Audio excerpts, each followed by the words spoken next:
porque precisamente uno de los puntos más importantes de este informe es que el presidente rechazara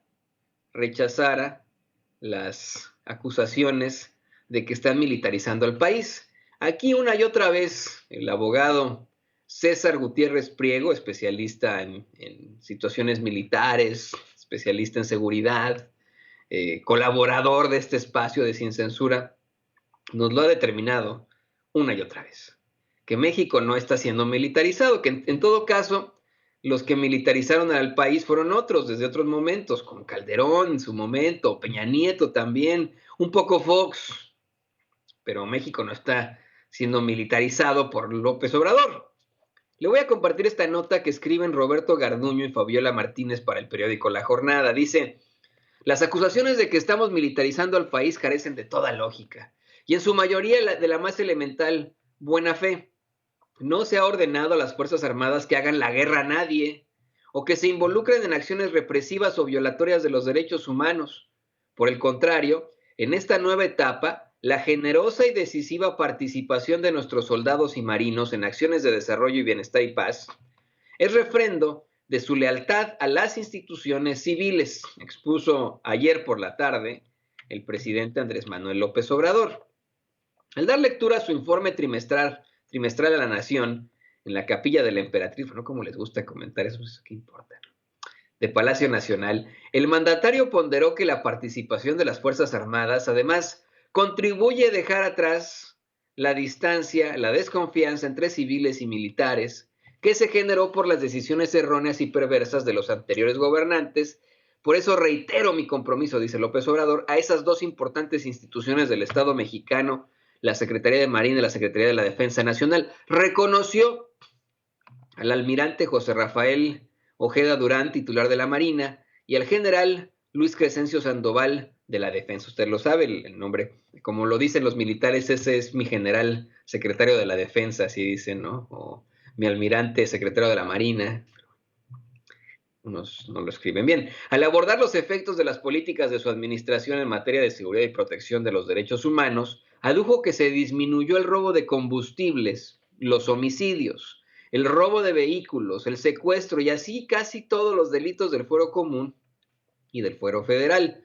Conseguir la paz se ha llevado a cabo sin violaciones a los derechos humanos, sin el involucramiento de las fuerzas federales, sin masacres, sin cometer tortura, desapariciones forzadas y ejecuciones extrajudiciales, sin criminalizar a sectores enteros de la población como ocurría antes, dijo. Abundó en la labor de las Fuerzas Armadas para conseguir los logros descritos. Sin la lealtad de las Secretarías de Defensa y de Marina y sin su entrega al pueblo no tendríamos los mismos resultados en seguridad, desarrollo y bienestar. Con las Fuerzas Armadas ayudamos a la población afectada por huracanes, inundaciones, temblores, incendios y otros siniestros. Y con ellas contenemos a la delincuencia organizada e impulsamos la reconstrucción de la seguridad y de la paz en las regiones del país más afectadas por la violencia delictiva. Así lo consignó el presidente López Obrador en este mensaje muy interesante que da ayer. Yo no puedo más que convenir, la verdad, ni no es apapacho. No quisiera que suene a que aquí en Sin Censura apapachamos a López Obrador, pero verdaderamente, cuando se militariza un país es tener botas en todas partes y esas botas, esos militares, esos soldados, ejerciendo pues tareas de policías, cosa que no pasa en México. En México hay algunas zonas que en efecto tienen que ser patrulladas por la Guardia Nacional debido a su pues problemática, pero de que un militar esté ahí realizando labores de policía, pues no, esa no es la realidad. La verdad es que los mismos militares, muchos miembros de las Fuerzas Armadas, y esa es la realidad, eso también nos lo ha dicho Gutiérrez Priego, se han quejado de que se les esté usando, que no es así porque pues es parte de serle fiel y leal a México para tareas como el apoyo, ¿no? En construcciones y etcétera, ¿no? Esa es la realidad, pero militarizar, pues, esa es la idea que quieren plantear siempre los ultraconservadores para comparar a México con Venezuela o con Cuba.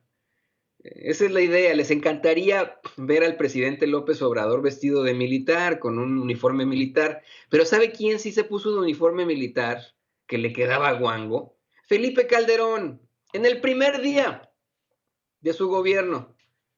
Se puso un uniforme militar que le quedaba como de borolas. Por eso le dicen comandante Borolas. Y esa es la realidad. A ellos les encantaría poderle decir al New York Times o al Washington Post, poder decir en la opinión internacional, ven como López Obrador es como Chávez, pero pues no pueden, no pueden, no pueden, esa es la realidad, es de dar risa, eso sí es indignante, que se intente tergiversar, que se intente buscar otras vías para sus tonterías. Eso sí no está cool. Y mire, seguimos monitoreando, son las 7 de la mañana con 4 minutos hora del centro de México, 8 de la mañana con 4 minutos hora del centro de los Estados Unidos. Nosotros seguimos monitoreando al centro de producción de programas informativos y especiales de la presidencia. En cualquier momento ya estará saliendo el presidente, pues ya en la pantalla de gobierno de México tienen en estos momentos la pizarra verde de instantes. Comenzamos. En aquellos ayeres, cuando ponían esta pantalla que antes era blanca, también abrían el micrófono ahí en el Salón de Tesorería de Palacio Nacional y podíamos escuchar ese cuchicheo de las,